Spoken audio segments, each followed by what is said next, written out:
Hi, and welcome to the turbulent world with me, James M. Dorsey, as your host. Saudi and Iranian sports have politics written into their DNA. Little more than a decade ago, Saudi Arabia fielded 3 expatriate Saudi women athletes at the 2012 Olympics in London to avoid an International Olympic Committee (IOC) ban on participation. The IOC had made fielding women athletes a condition for Saudi athletes, alongside Qataris and Bruneians competing in the tournament.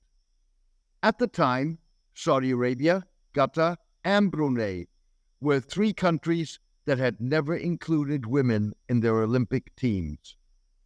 Today, women's sports is a tool in Saudi Arabia's effort to cement its position as a global player and leader of the Muslim world, defender of Muslim rights, and arbitrator of what constitutes moderate Islam. In the kingdom's latest move, the Riyadh-based Islamic Solidarity Sports Federation, or ISSF, warned that a ban on French women athletes wearing a hijab or head cover at next year's Paris Olympics sends a message of exclusion.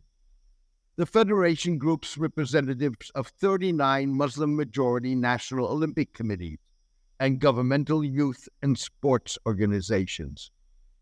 It is headed by Saudi Sports Minister Abdulaziz bin Turki Al Faisal, a member of the kingdom's ruling family and former racing driver. Last week, the IOC insisted hijabs would be allowed inside the athletes' village at next year's Olympics, but stopped short of applying the rule to the French squad. The IOC said it was in touch with the French Olympic Committee to further understand the situation regarding the French athletes.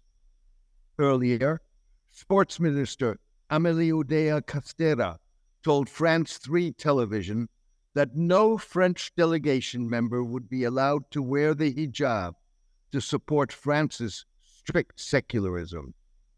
In a statement, the ISSF asserted the ban contradicts the principles of equality, inclusivity, and respect for cultural diversity that the Olympics stand for.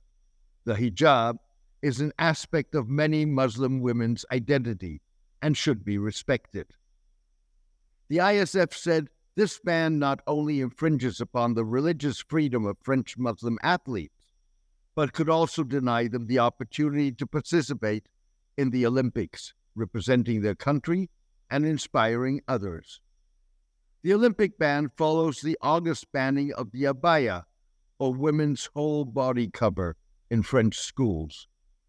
By defending a Muslim-majority view in favor of a woman's right to wear a hijab, Saudi Arabia, a dominant force in the ISF, brandishes its religious credentials at a time when it has lifted several restrictions on women in the kingdom, including in sports, eased gender segregation, sought to reduce the role of religion in public life, and introduced Western-style entertainment. It also comes as many suspect Saudi Arabia may compromise on Palestinian rights as part of a U.S.-led effort to get the kingdom to recognize Israel. In a first, 2 Israeli ministers visited Saudi Arabia in the last week to attend international conferences.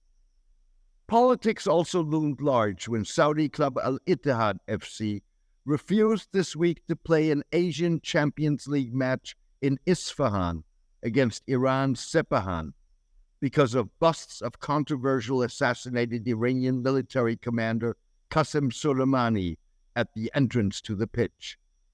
Iranian media reported that the busts have been in place for 3 years and that Al-Ittihad practiced in the stadium earlier this week without making an issue of the figures. The match would have been the first time since 2016 that Saudi and Iranian clubs would have played games against one another on home soil. In a similar incident in June, Saudi Arabian Foreign Minister Faisal bin Farhan in Tehran for the first time since Saudi Arabia and Iran re-established diplomatic relations, demanded a change of venue for a news conference with his Iranian counterpart because the initially scheduled room featured a picture of Mr. Soleimani on the wall. China mediated the restoration of relations in March. Saudi Arabia severed ties in 2016 after Iranians ransacked Saudi diplomatic missions in protest against the kingdom's execution of a prominent Shiite Muslim cleric.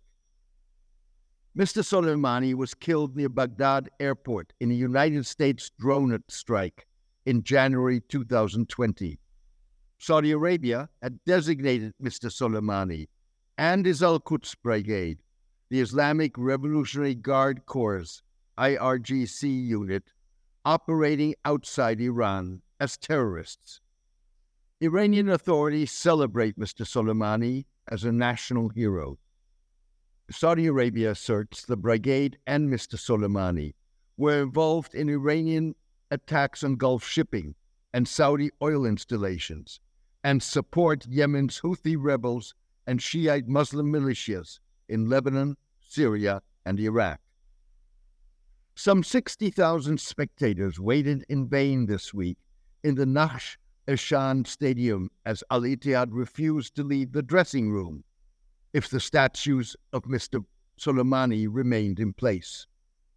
Although disappointed at being deprived of the opportunity to see stars N'Golo Kante and Fabinho, who joined Al-Ittihad earlier this year, videos circulating on social media appeared to show angry Iranian fans chanting that politics should be kept out of the beautiful game. Some postings suggested that Sepahan players applauded the fans. The stadium protest follows a crackdown on a month of protests sparked a year ago by the death of 22-year-old Mahsa Amini while in Iran's morality police custody. Security forces killed more than 500 protesters and detained 20,000 others, including footballers, journalists, and film stars. 7 protesters were sentenced to death in what the United Nations Special Rapporteur on Human Rights in Iran, Javed Rahman, called arbitrary, summary, and sham trials marred by torture allegations, and executed. Al-Ittihad's refusal to play Sepahan suggests limits to Saudi Arabia and Iran's rapprochement. The two countries seek to cooperate on economic and other issues without attempting to resolve fundamental differences, symbolized by Mr. Soleimani's legacy. Mr. Soleimani's bust suggests that Iran was unlikely to modify policies bitterly opposed by Saudi Arabia as a result of the restoration of diplomatic relations. These include Iran's support for militias in various Arab countries and its nuclear and ballistic missile programs. The Al-Ittihad incident casts a shadow over Saudi and Iranian efforts to manage their differences to prevent them from spinning out of control. Relations could further sour if the kingdom concludes a legally binding security deal with the United States as part of an agreement involving Saudi recognition of Israel. On the one hand, Al-Ittihad's refusal highlights the fragility of the Saudi-Iranian rapprochement. On the other hand, like the support for French Muslim women athletes, it reinforces the kingdom's positioning as an authoritarian, yet socially more liberal and moderate Muslim power, opposed to religious militancy, including Iran's brand of aggressive militant Islam. Thank you for joining me today. I hope you enjoyed today's column and podcast. The Turbulent World with James M. Dorsey depends on the support of its readers. For the past 12 years, I have maintained free distribution as a way of maximizing impact. I'm determined to keep it that way. However, to avoid putting up a paywall, I need the support of a core of voluntary paid subscribers to cover the cost of producing the column and podcast. If you believe that the column and podcast add value to your understanding and that of the broader public, please consider becoming a paid subscriber. You can do so by clicking on Substack on the subscription button at www.jamesmdorsey.substack.com and choosing one of the subscription options. Thank you. Take care and best wishes.